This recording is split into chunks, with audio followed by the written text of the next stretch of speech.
गाल और बाल ही मत सजाओ। आजकल बड़ा फैशन चला है गाल और बाल सजाने का। अच्छा नहीं, एक आया था मेरे यहीं बैठा हुआ एक लड़का, आजकल ऐसी फैशन ऐसी फैशन ऐसी फैशन ऐसा फैशन चला है, वो बाल है ना इधर से गायब इधर से गायब है, 4 अंगुल इधर से गए 4 अंगुल इधर से गए, बीच में रखा हुआ है। मैंने कहा क्या हो गया इस आदमी को, पागलपन तो देखो। मैंने कहा यार ये है क्या। वो मैं बिहार कर रहा था, बिहार करते बम्बई से आ रहा था, हाईवे पे मैंने देखा कि 2 आजू बाजू सर्विस लाइन होती है ना, साइड में चलने के लिए, इधर सर्विस लाइन इधर सर्विस, 4 अंगुल की ये सर्विस लाइन 4 अंगुल की ये सर्विस लाइन, बीच में फ्लाईओवर। वाह आदमी पूरा ट्रैफिक जाम कर रखा है बालों का, है ना। बाल और गाल कोई सुंदर मत बनाओ, बाल और गाल सुंदर होने से कुछ नहीं होता है। जुबान को सुंदर बनाओ, वाणी को सुंदर बनाओ, तो सारी दुनिया अपने प्रति आकर्षित हो जाया करती है।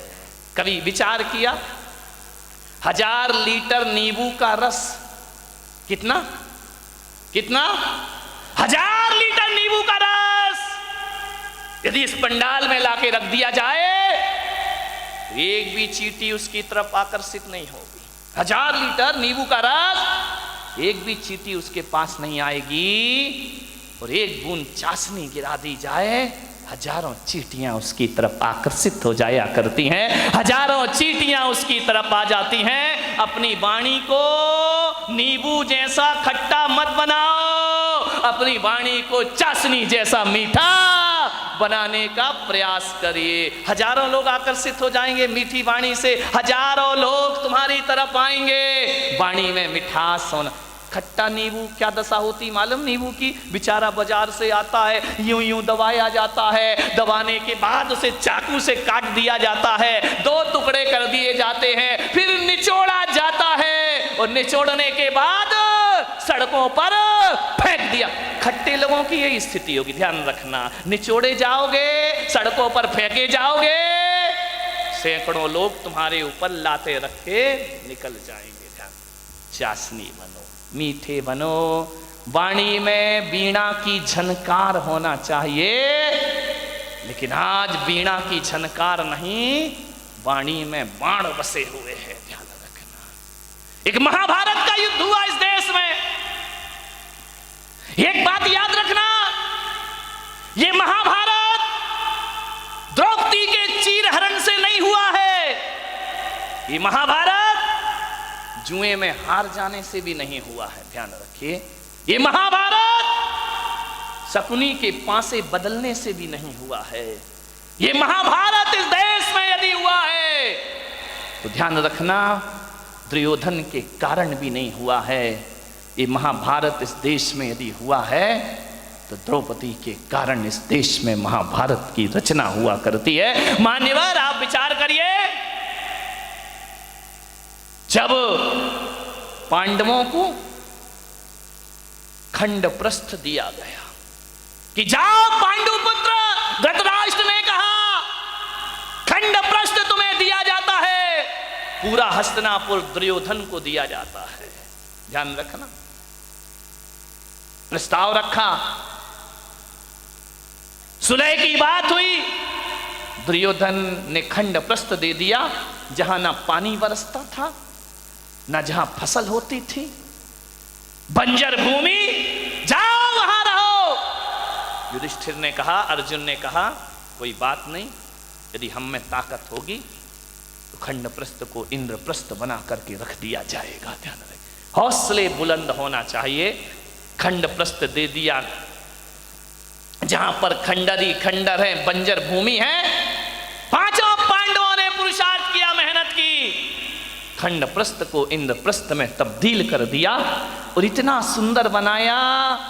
आज कितने भी बड़े आर्किटेक्ट हों, वो व्यवस्था नहीं ला सकते हैं। कैसे लोग थे, कैसी बुद्धि थी उनकी, बिना पढ़े लिखे भी इतना सब कुछ कर लिया करते थे। इतना सुंदर महल बनाया, पूरी दुनिया में चर्चा हुई कि युधिष्ठिर अर्जुन ने इतना सुंदर इंद्रप्रस्थ हजारों लोग देखने जा रहे हैं, बहुत खूबसूरत। दुर्योधन ने कहा कि मैं भी तो चल के देखूं। गया इंद्रप्रस्थ में, और जैसे ही इंद्रप्रस्थ पहुंचा दुर्योधन, इतना अद्भुत महल था, जो दिखता था वो होता नहीं था, और जो होता था वो दिखता। दुर्योधन ने अपनी धोती संभाली, उसे लगा कि यार यहाँ तो पानी पानी दिखाई दे रहा है। धोती संभाल करके चल रहा है, वहां तो पानी था ही नहीं, केवल दिखाई देता था। आगे देखा दुर्योधन ने, रंगोली बनी हुई है, चौक पूरे हुए, बहुत सुंदर है। अरे बोले यहाँ से तो आ गया, अब क्या धोती पकड़ना, अब क्या अपने को संभालना। इतना सुंदर, आंखें फटी की फटी रह गई दुर्योधन की। आगे बढ़ा, पानी था, गिरा छपाक से पानी में, पूरे कपड़े गीले हो गए। जोरदार अट्ठास हुआ झरोके से, बड़ी जोर से व्यंग की हंसी आई। उसने कहा, देवर जी ये क्या हो गया। द्रौपदी की आवाज आई, गिर गए।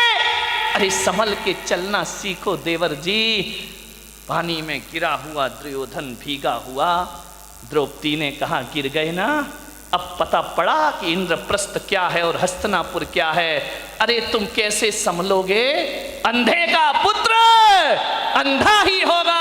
बस यहां से महाभारत शुरू हो जाया करती है। द्रौपदी का चीरहरण महाभारत नहीं था, जुए में हारना महाभारत नहीं था। द्रौपदी का एक तीखा वचन कि अंधे का पुत्र अंधा ही होगा, बस इतनी सी वचन महाभारत की रचना करते हैं। ध्यान रखिए, उसी दिन दुर्योधन ने कसम खा ली कि आज जो अपमान तूने मेरा किया है, आज जो भरी सभा में तूने मेरा उपहास किया है, ठहर जा, एक दिन भरी सभा में तुझे नग्न नहीं किया तो मेरा नाम भी दुर्योधन नहीं होना चाहिए। इतनी सी बात ध्यान रखना। शब्द को संभाल के बोलिए, शब्द संभाल के बोलिए, शब्द के हाथ ना पांव। ध्यान रखिए, एक वाणी जीवन को तबाह कर देती है।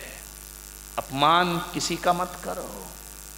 ध्यान रखना, बड़ा आदमी तो छोड़ो, छोटा सा तिनका का भी अपमान मत करना, वरना कितने भी बड़े योद्धा बन जाओ, एक तिनका आंख में चला जाए तो सारा युद्ध धरा रह जाया करता है। ध्यान रखिए, वाणी अच्छी बोलिए, किसी को अपमानित मत करिए। एक तीखे वचन ने, एक कटु वचन ने महाभारत की रचना कर दी। ध्यान रखिए, मीठा बोलो, अच्छा बोलो, विपत्तियों को आमंत्रण मत दो, मुसीबत को आमंत्रण मत दो। एक तीखा वचन हजार विपत्तियों को लेकर अपने साथ आया करता है। ध्यान रखिए, बोलो तो बोलो सदा मीठे वचन। जो काम सख्ती से नहीं होते वो काम मिठास से हो जाया करते हैं।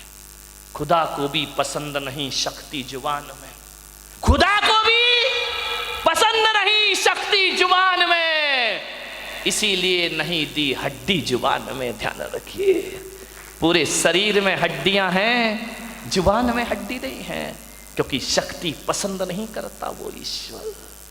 जुबान तो मुलायम होती है ना। ध्यान रखिए, जुबान जितनी मुलायम है, वचन उससे ज्यादा मुलायम होना चाहिए।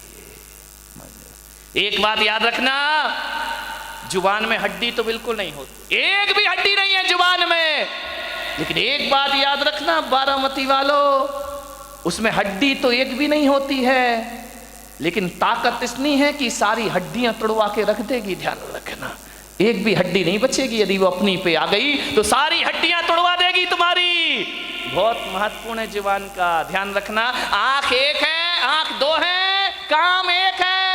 ये आंख भी देखती है, ये आंख भी देखती है। कान दो हैं, दायां कान भी सुनता है, बायां कान भी सुनता है। नासा द्वार दो हैं, दाई नासिका, रामदेव बाबा अनुलोम विलोम है ना, दो होती है। ध्यान रखिए, विचार कर। बड़ी दिक्कत हो गई है इस देश में। किस्मत है मेरी कि इतनी महिलाएं और इतने पुरुष मेरे प्रवचन में आ रहे हैं, वरना टाइम किसके पास है। महिलाओं के पास तो और भी नहीं है। एक महिला से मैंने पूछा, प्रवचन में नहीं आती? बोले नहीं आती महाराज। मैंने कहा क्यों नहीं आती है? बोले करूं क्या महाराज, रात को 12 बजे तक तो एकता कपूर जगाती है। रात को 12 एकता कपूर नहीं सोने देती है, और सवेरे 4 बजे रामदेव बाबा जगा देते हैं। हम करें, कहां से आए तुम्हारे प्रवचन में? इतने बिजी हैं हम लोग, ध्यान रखिए, समझ मानने वाले। 2 नासा द्वार है, काम एक ही है। 2 हाथ है, काम एक ही है। 2 पैर हैं, काम एक ही है, दोनों पैर चला करते हैं। लेकिन जुबान अकेली है, इकलौती है, इकलौती औलाद है अपनी लीलावती। साली लीला यही कराती है, यही रास लीला करा दे, यही राम लीला करा दे। लीलावती का सावधान, इस लीलावती से। 2 अंगुल की जुबान 5 फीट के शरीर का सत्यानाश करा सकती है, ध्यान रखिए। ये जो लीलावती बैठी है ना, इस पे कंट्रोल रखो, कंट्रोल कंट्रोल, ध्यान रखिए। ये जो लीलावती है बहुत नटखट काम करती है, पूरे शरीर में अकेली है, इकलौती औलाद है इस मुंह की। लेकिन एक बात ध्यान रखना, ये जो लीलावती है ना, है तो अकेली, काम डबल करती है, ध्यान रखना। एक चखना और एक बकना, ध्यान रखिए। जो 2 हैं वो एक काम करते, जो अकेली है वो ये चखती भी है। और मीठा खाना याद रहा पर मीठा बोलना भूल गए, ध्यान रखिए। एक तोता तीखा तीखा खाता है, मिर्च खाता है तोता, मीठा मीठा बोलता है। और हम मीठा मीठा खाते हैं, बोल दो तीखा तीखा बोलते हैं हमें जुबान से। जुबान को संभाल के रखो, वाणी सुंदर बनाओ। एक कितनी भी सुंदर महिला हो, खूबसूरत महिला हो, आसमान से उतरी हुई परी हो, ध्यान रखना। आप सोचते हो ना कि थोड़ी सी लिपस्टिक से हम बड़े अट्रैक्टिव लगेंगे। नहीं नहीं, कौन बोला महाराज हमारे पीछे क्यों पड़े हो तुम? ध्यान रख, लिपस्टिक लगा के आप सोचते कि हम सुंदर हो गए हैं। मैं आपसे निवेदन करता हूं, ओंठ कितने भी सुंदर बना लो, कितने भी लिपस्टिक लगा लो, कितने भी पतले ओंठ हो जाएं तुम्हारे, कितने भी गुलाबी ओंठ हो जाएं, लेकिन वाणी कड़वी हो तो बताइए आपका सौंदर्य कितनी देर टिकने वाला है? ओंठों का सौंदर्य ज्यादा नहीं टिका करता है। मुझे तो समझ नहीं आता है, ये महिलाएं लिपस्टिक लगा के अपने को सुंदर समझती हैं, आदमी तो लिपस्टिक नहीं लगाता ना। नहीं, बारामती का मुझे पता, लगाते हो क्या? नहीं लगाते ना। एक बात बताओ, ये सोचते हैं लिपस्टिक से सुंदरता बढ़ती है, तो लिपस्टिक लगा के सुंदर दिखने वाली देवी हो, बिना लिपस्टिक वाले पे क्यों मरती हो? फैसला करो, फैसला। ये तो लिपस्टिक जान इन पे ही देती है लोग, ध्यान रखिए। इसका मतलब है लिपस्टिक कितनी भी अच्छी हो, चेहरे की सुंदरता कितनी देर की? आधे घंटे। एक बात बताओ, एक सुंदर चेहरे को एक बार देखोगे, 2 बार देखोगे, 3 बार देखोगे, बार बार देखोगे, उस चेहरे से भी जी भर जाएगा, ध्यान रखिए, ध्यान रखना। ज्यादा सुंदर चेहरा कितने दिन अच्छा लगेगा? 1 साल, 2 साल। कितनी भी सुंदर पत्नी ले आओ बेटा, साल भर बाद तो वही हालत है कि वो बड़बड़ा रही है, अपन चुपचाप सुन रहे हैं बैठ करके। खाना खाएगी तभी बोलेगी, ध्यान रखना। ये आदमियों की जिंदगी इसी में, बेचारे हर थके हुए हारे हुए तो आते हैं दुकान से, वो जैसे ही आया और इनकी रामायण शुरू हो जाया करती है। देवरानी ने ये कहा, जिठानी ने वो कहा, तेरी अम्मा ने ये, परसते भी जा रही है। महिलाओं से निवेदन है, जब पति घर में आए तो उसकी थाली में रोटी परोसो, रोटी। दिन भर की किचकिच मत परोसो उसकी थाली में, वरना थाली फेंक करके इतना परेशान। उसी समय मैंने एक महिला से बोला, खाते समय क्यों बोलती हो? बोले खाते समय तो वो चुपचाप सुनता है, मुंह में रोटी रहती है, सुनते रहता है, अपन बोलते जाओ, देवी बोलते जा रही, बोलते जा रही, बोलते जा रही है, वो बेचारा खाते जा रहा, खाते जा रहा, क्या करे? इधर सुने या इधर सुने, खा रहा। ऐसी हालत है जैसे सड़क के किनारे भुट्टा सिकता है ना, भुट्टे नहीं सेकते रहते, वो एक हाथ से हवा करते जा रहा, भुट्टा सिकते जा रहा, हवा करते जा रहा, भुट्टा सिकते जा रहा, रोटी पटकते जा रही, भुट्टा सिकते जा रहा, सिकते जा रहा, सिक गया भुट्टा। क्या रोटी खाए बेचारा। ध्यान रखो, खाते समय तो कहा है कुत्ते को भी परेशान, ये तो फिर क्या बोली, इतनी तेज है बारामती की महिलाएं, इतनी तेज इतनी तेज इतनी तेज कि एक दिन दो पति पत्नी बाजार गए। पति ने पत्नी से कहा तू कहे फैशन है, तू कहे तो एक कुत्ता खरीद ले। पत्नी ने ऊपर से नीचे तक देखा, बोली क्या जरूरत है। बोली जब से तुम मिले हो। कौन बोला हर तमन्ना पूरी हो गई मेरी। ध्यान रखिए, मान एक बच्चा रो रहा था, बहुत जोरों से रो रहा था। पत्नी ने कहा देख भी नहीं सकते हो, बच्चा रो रहा है, मैं खाना बना रही हूं। तो बोले पहले सुन तो ले, काय के लिए रो रहा है। अरे बोले जो भी रो रहा कर दो पूरा। बोले नहीं पहले सुन। बोले क्या।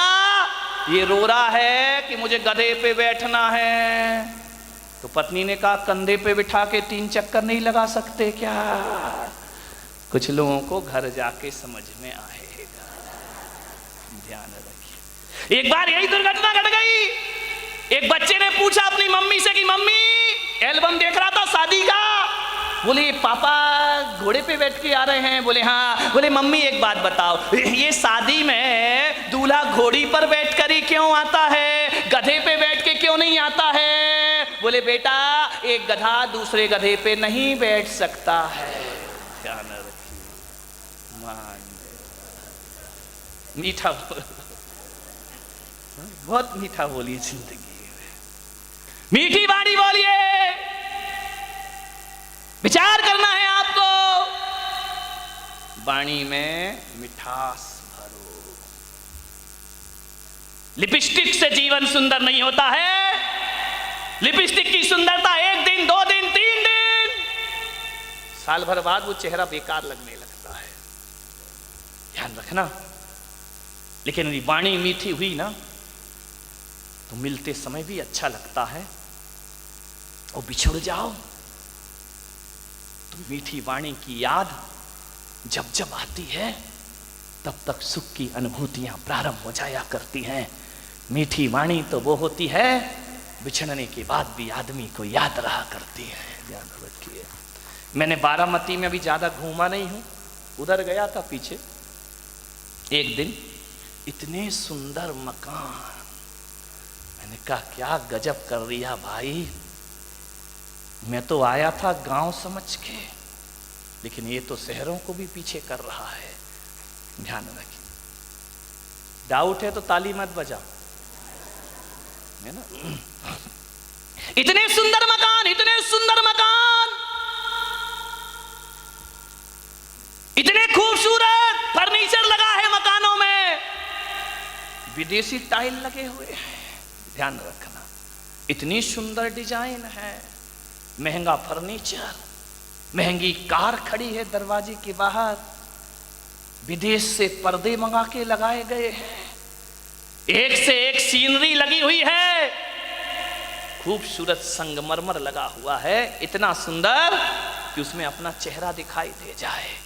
एक बात बताओ मेरे भाई, जिसका बहुत महंगा मकान हो, बहुत सुंदर फर्नीचर लगा हो, बहुत अच्छा सोफा सेट हो, डाइनिंग सेट बहुत सुंदर हो, ड्रेसिंग टेबल बहुत सुंदर हो, अलमारियां बहुत सुंदर हो, एक बात बताना, और कोई उस घर में जाए, बस सब कुछ सुंदर हो, आपकी देखकर आंखें फटी की फटी रह जाएं, कितना सुंदर मकान है। लेकिन एक बात बताइए, सब कुछ सुंदर हो लेकिन उसमें रहने वाले को बोलने का तमीज ना हो, वो बदतमीजी से बात करता हो, एक गिलास पानी भी ना पिलाता हो, और तुम गए और उसने इतना भी नहीं कहा कि भाई साहब आइए बैठिए, तो बताइए उस मकान की सुंदरता याद रहेगी आपको जाने के बाद, या उस आदमी का व्यवहार याद रहेगा आपको जाने के बाद। ध्यान रखिए, आप उस घर से निकल के जाएंगे, जिस मकान को बहुत सुंदर कह रहे थे वो मकान डिलीट हो जाएगा, और आदमी की बोली और व्यवहार जिंदगी भर याद रहेगा। और एक बात मैं आपसे कहता हूं, एक का मकान तो बहुत सुंदर नहीं है, बहुत कीमती मकान नहीं है, साधारण से फ्लैट में रहता है, लेकिन जैसे ही तुम जाते हो बड़े आदर से बोलता है, बड़े अदब से बात करता है। आइए भाई साहब बैठिए, ठंडा लेंगे या गरम लेंगे? आप क्या लेना चाहते, मीठा लेंगे नमकीन? अरे नहीं नहीं कुछ, अरे भाई साहब आए हो कुछ तो लेकर जाना पड़ेगा, ऐसा नहीं हो सकता, हमारे यहाँ कब कब पधारते हो, आपको जरूर कुछ लेना होगा, आपको भूख भी नहीं है तो भी उसके व्यवहार और मिठास के कारण आपको खाना पड़ेगा। आप एक बात बताइए मेरे भाई, जब आप घर चले जाओगे वो सुंदर मकान याद करोगे या उसका दुर्व्यवहार याद करोगे? और घर जाओगे तो घटिया मकान याद करोगे या आदमी का व्यवहार याद करोगे? ध्यान रखिए, सुंदर मकानों को याद नहीं किया जाता है, सुंदर वाणी और व्यवहार को